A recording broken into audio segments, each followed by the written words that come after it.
The rain pounded relentlessly against the grimy windows of the high-rise office building where Marcus Taylor scrubbed floors late into the night, each droplet echoing the emptiness he felt in his heart. At 38, life had handed him a version of struggle most wouldn't survive quietly: a small apartment in Detroit, bills piling faster than his worn-out shoes could carry him, and a 10-year-old daughter, Chloe, whose laughter was the only melody keeping him going. He was a janitor, invisible to the world, carrying burdens that the city skyscrapers above him could never understand. But Marcus had something priceless: an unshakable love for his daughter, a fierce determination to shield her from the harshness of life, and a dignity that refused to bend, no matter how many nights he slept on a lumpy mattress. Little did he know that rainy Thursday night, destiny would knock on his door in the most unimaginable way, and turn his world upside down. Before we dive deeper, if you believe in kindness, second chances, and the magic of unexpected miracles, please take a moment to like this video, share it with someone who needs hope, and subscribe to our channel. It makes a difference, and today's story is one you won't want to miss. Marcus had just finished mopping the marble floors of the executive suite when the elevator doors slid open to reveal a woman in a tailored cream-colored coat, eyes sharp, and posture regal. Her name was Grace Wyndham, a billionaire entrepreneur whose name alone commanded attention in boardrooms across the country. She moved with a quiet power, a kind of presence that could intimidate and captivate all at once. But tonight, she looked desperate. "Mr. Taylor," she said, her voice trembling just slightly, "I need your help. And I need it to be believable." Marcus blinked, wet mop in hand, unsure if exhaustion or incredulity had stolen his brain. "I'm a janitor," he replied. "I know," Grace said, almost pityingly, though there was a hint of urgency. "And that's why you're perfect. I need you to pretend to be my husband for the next 2 weeks. There's a matter I can't handle alone." Marcus felt the world tilt. Pretend to be her husband. The audacity, the absurdity, it was laughable, except he saw something behind her eyes. Fear. Pain. A loneliness so raw it mirrored his own in ways he couldn't explain. The first days were surreal. Grace introduced him to friends and business partners, and Marcus, dirty shoes and all, wore rented suits that felt like armor. He tried to stay invisible, keeping his head low, pretending to belong to a world that had never been kind to him. Chloe didn't even know.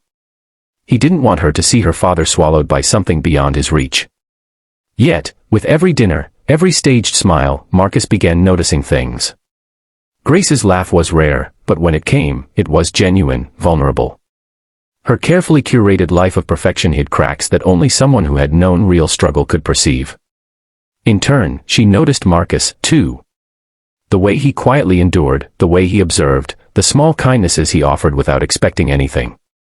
It was in the middle of a cold, bitterly silent night, sitting on a rooftop terrace that overlooked the sparkling lights of Chicago, that Grace's mask finally slipped. She told him, in whispered tones, about the pressure of keeping the company afloat, the betrayal she had faced from people she trusted, and the loneliness that clawed at her heart. Marcus listened, and in that listening, Grace discovered something she hadn't expected: a soul strong enough to bear weight, gentle enough to understand pain, and honest enough to never judge. For Marcus, pretending had never been part of the deal. But pretending to be her husband slowly morphed into feeling a connection he hadn't allowed himself to imagine in years. He began to see that love didn't always come wrapped in fairy tales. Sometimes, it was in the quiet understanding of shared silence, in the protection of someone who respected your past without pitying it. Yet, life wasn't going to make this easy. One evening, after a charity gala, Grace's estranged family showed up unannounced. The tension was electric. Questions about how they were doing and how long they'd been together were thrown at them, and Marcus felt panic rise. How could he keep the charade alive without breaking down under the weight of lies? Chloe's face flashed in his mind, reminding him that every decision he made was to protect her stability, her innocence, and her happiness. Then came the moment that changed everything. Grace had left her company safe open for a brief second, and Marcus, ever the observant man, noticed a folder tucked in the corner. Curiosity, or perhaps fate, made him glance inside. He found documents revealing a secret not even Grace's closest confidants knew, a foundation she had secretly set up to fund children's education in underprivileged neighborhoods, including the one Marcus himself had grown up in. Tears blurred his vision.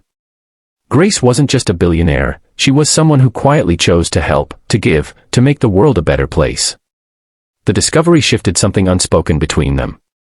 Grace, realizing Marcus had seen the files, braced for anger, judgment, or betrayal. But Marcus, instead of stepping back, stepped closer. This is incredible," he said, his voice thick. "You've been giving hope to kids who have nothing. You've been living a secret life of kindness while the world only saw your wealth." And in that moment, Grace understood that Marcus Taylor wasn't just a man pretending to be her husband. He was a man who saw her truth, accepted it, and loved her not for her money, but for her heart. Days passed, and the charade grew harder to maintain, but it became a genuine connection. The laughter they shared wasn't forced. The touches weren't staged. And for Marcus, who had spent years scraping by, there was a feeling he hadn't known he'd missed: belonging. Chloe noticed it too, of course, her little heart sensing the warmth blossoming between her father and the woman who had once seemed untouchable. Then came the climax of their ordeal. A scandal threatened Grace's company, the media swarmed, and her carefully orchestrated life teetered on the edge of ruin. Marcus, once invisible, became her anchor. He faced reporters, shielded Chloe, and made impossible decisions with the kind of quiet courage that only those who have suffered can summon. Grace watched in awe as the men she had once seen only as a janitor rose, not just to meet the challenge, but to embody everything a real partner should be: steadfast, brave, and fiercely loyal. The final revelation came one late night, as the storm outside mirrored the turmoil inside. Grace, sitting beside Marcus on the couch, confessed she could no longer pretend this was all just an act. She had fallen in love with the men she had asked to pretend, and with the heart behind his worn shoes and tired hands. Marcus, holding Chloe on his lap, felt a swelling of hope and love so profound it almost hurt. He realized that life had given him a second chance, not just at stability or security, but at love, at family, and at being seen for who he truly was.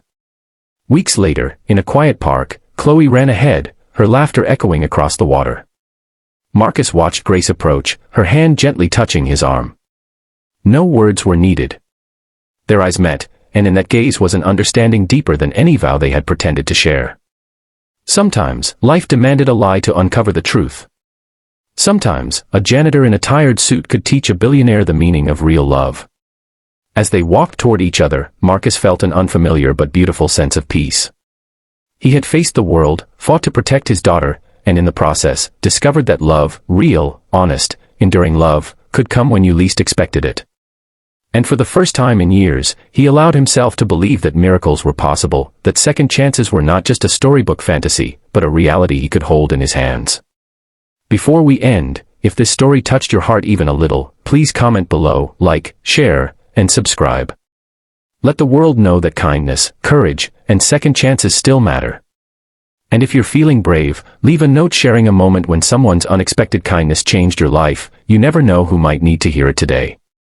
Marcus Taylor continued to mop floors, but now with a renewed sense of purpose. Chloe skipped beside him, her laughter a promise of tomorrow. And Grace Wyndham.